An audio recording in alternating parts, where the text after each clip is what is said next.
Hello mga bayan, kumusta po muli? Welcome back sa aking YouTube channel, Analisa Reality Vlog. Katapos ko lang pong mag-record doon sa aking reaction kay Bong. So isasalang ko po yun mamaya-maya. So itutuloy ko po, may gagawin na akong, bibigay ko lang yung aking opinion patungkol dito nung upload po ni Papa Dins patungkol nung nagkita po si Bong at saka si Kayla. Dito lang po ako magpo-focus. Kasi para sa akin, nabanggit kasi dito ni Pinuno Ka-Business yung tungkol sa love team nila, kung maitutuloy ba. At nabanggit din dito na naging sila pala si Bong at saka si Kayla. So ito po yung opinion ko, para sa akin lang, sa kalagayan ni Kayla. Kung halimbawa, dumating yung time na talagang maging sila ni Bong, para sa akin, pasintabi po doon sa pamilya ni Kayla. Kasi ang mangyayari kay Kayla, na siya madali siyang ma-stress. Diba? Madali siyang maburyong. So para sa akin, magiging kargo siya ni Bong. Hindi, kung silang dalawa ang halimbawa magkakatuluyan, kailangan meron silang kasamang matatanda lagi. Parang maggagayin. Pasensya po, ito lang ang opinion ko lang sa nakikita ko. Magiging problemado si Bong pag si Kayla ang mapapangasawa niya, hindi siya magiging masaya. Sa totoo lang sa nakikita ko. Si Kayla, matigas ang ulo Matigas ang ulo niya, tapos nakita naman natin Kaya sana huwag pagdating sa time halimbawa mag-aasawa sila, paano kung magkaanak talaga. Dahil sa katigasan ng ulo ni Kayla. Hindi naman habang buhay, nandiyan nakasandal, or what I mean is, nakaagapay sila Papa Dins, sila Pinuno Ka-Business. Siyempre, kung sakasakali man, halimbawa lang, advance tayo mag-isip, kung magkaanak sila, ano mangyayari sa bata? Diba? Matigas ang ulo talaga, hindi po pwede. Sana makita na lang si Bong ng iba. Yung hindi katulad ni Kayla na may pinagdaanan. Kasi si Bong may pinagdaanan mangyayari dito, puro problema sila Mas kailangan ni Bong nung magiging partner niya na sabihin na natin normal mag-isip. Yung hindi dumaan sa depression ba. Kasi si Bong pinagdaanan na niya So kailangan niya ni Bong yung aalalay talaga sa kanya. Yung medyo bata-bata pa na magkakaroon talaga sila ng anak. Kung sakasakali man. Kasi hindi si Kayla. Ang tapang nga Mapapansin nyo, napanood nyo po yung upload ni Papa Dins. 3 araw na kasi ang nakalipas. Napakatapang ni Kayla. Mataray siya kay Bong. So, baka mamaya napipilitan lang to. Diba? Huwag na muna. Pag-pray na lang natin makabayan si Bong na magkaroon siya talaga ng tawag dito, tamang babae na makakasama niya habang buhay. Na talagang as in, matutupad yung pangarap niya, na magiging masaya siya, na hahawakan siya.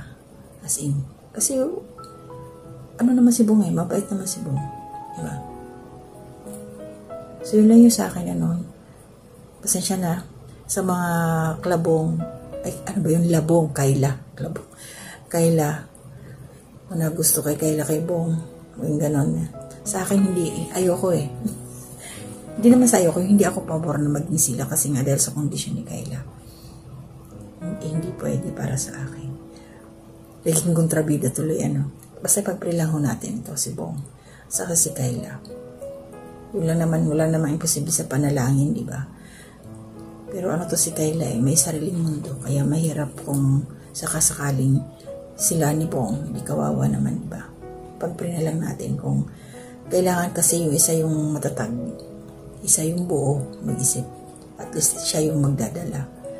Ito si Kayla, mahirap to dalhin. Sigurado may katigasan So yun lang po yung aking reaction. Maraming salamat sa patuloy na supportan ninyo. Short reaction lang po ako patungkol dito kay Kayla at saka kay Bong. So yun lang po ingat po tayong lahat. Papahinga muna ako. Bye-bye po muna for now. Exit po muna ako. Salamat po sa inyo. To God be the glory. So yun po mga ka-business naming minamahal, nandito na po ang mga bagong produkto na iniendorso ng ka-business family.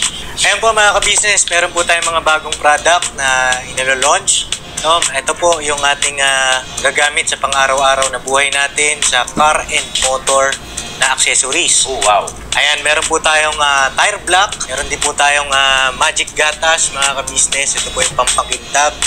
At meron din tayong pampabango ng sa helmet, no po. And pwede nyo pong i-check yung ating mga produktong ito sa ating official website ng kabusinessofficial.com.